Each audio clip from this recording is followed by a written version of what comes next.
What's up, guys? I'm the Lazy Gold Maker. This is the road to 100 million gold, and I'm still not making gold. But this time I finally found the culprit. I think I found the culprit. So yeah, let's take a look. All right, so here they are, the sad overall numbers. As we can see, I made 6.8 million in sales on Draenor for a total loss of 180,000 gold. Yeah, and then my other rounds were like whatever. I ended up losing 70,000 gold. Not a huge loss.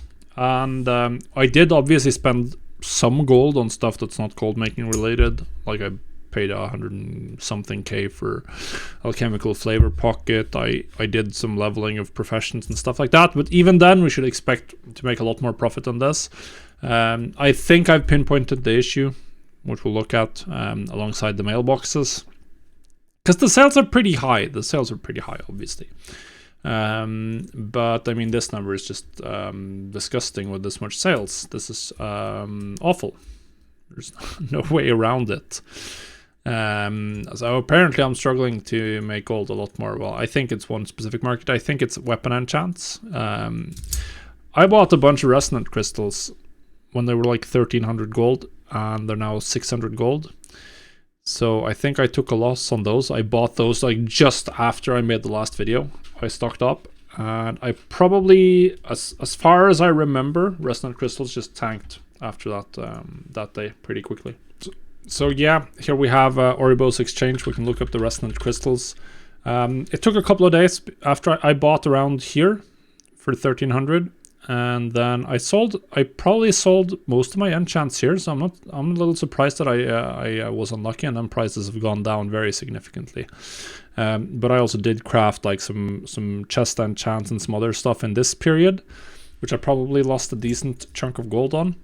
Outside of that, I don't know. I might have gotten really unlucky. I did a semi-large weapon crafting session, weapon enchant crafting session here. And I mean, I crafted like 30, 40, 60 Sophic devotions, and then like 30 and 40 of some of the others. And that's a small enough sample that you can really get unlucky and not get enough Q3 procs. I also have like 18 quality 2 burning devotions left over that I was hoping, when I did the calculation, I was expecting to sell for like 4,000 or 5,000 gold each, and there's 1,500 and not getting posted. Yeah. So this is a pretty cool mailbox. This is my old legendary crafter, and we sold a bunch of legendaries, including selling some 291s for like 50,000. Pretty nice. White transmog is back. This is a good one.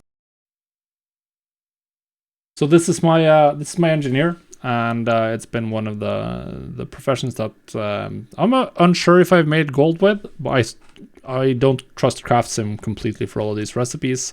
But we have made a lot of sales, but prices have been varying a lot between when I craft and sell, so I think I've made some losses here. But yeah, the sales rate is very nice. Some of these are very profitable, very obviously so, like the Septural Soul Inhalers and some others, so not too bad overall. Alright, so this is the big mailbox. This is my main banker in Dragonflight. And we have, I've mostly sold gems lately. I'm fairly certain that most of my gem crafting has been profitable, because it just relies on multi-craft and resourcefulness procs to be profitable. And for large parts of the period, the profit per gem has been very high, at least the expected profit. Now, once we get to the bottom of this mailbox, we're eventually going to see a bunch of weapon devotions, enchants, and there's like some cooldown cloth smattered in between.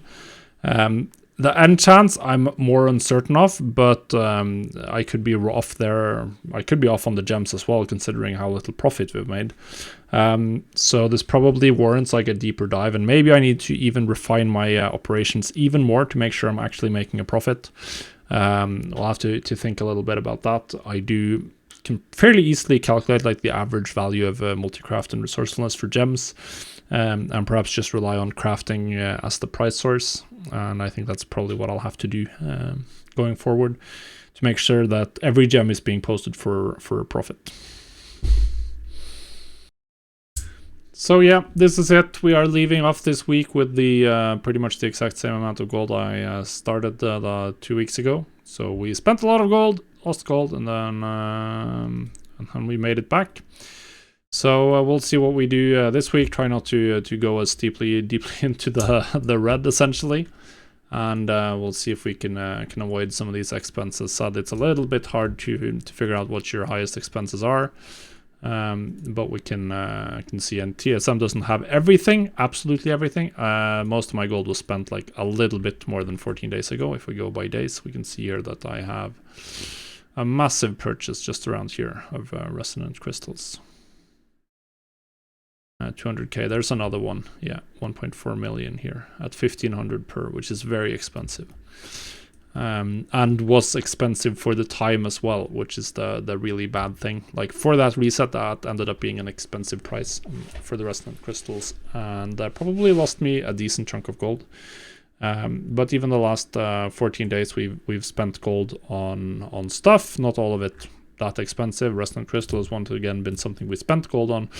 Even more at like 1400, and I probably ended up sending a decent chunk of that into not profitable parts of the game. But then we've also bought, we've spent some gold here on stuff that just wasn't going to make me money right away. Like we bought some recipes, some materials to just level our professions, and some stuff like that. And then there's some gold here that is spent on stuff we need, and then I'm a little bit frivolous with getting enchanting tools and tool enchants and stuff like that. But hopefully we can turn it around, be a little bit more focused. I've found a couple of better markets that I'm going to focus on. So I have some ideas. We're going to do more inscription, much less enchanting, or at least change our focus a little bit for enchanting. Definitely a little bit more engineering as well, and we'll see if that can pay off. Now, if you want something that's actually been working out for me very well, then I suggest checking out this old video on the tailoring alt build. It's just fantastic. Turning out chronocloth bolts has been very good. Almost no risk. Price is very stable, and particularly if you have some of the recipes, this will be in an upcoming video, by the way, what you can use the chronocloth and azure weave cloth for. So yeah, check out that video, and good luck.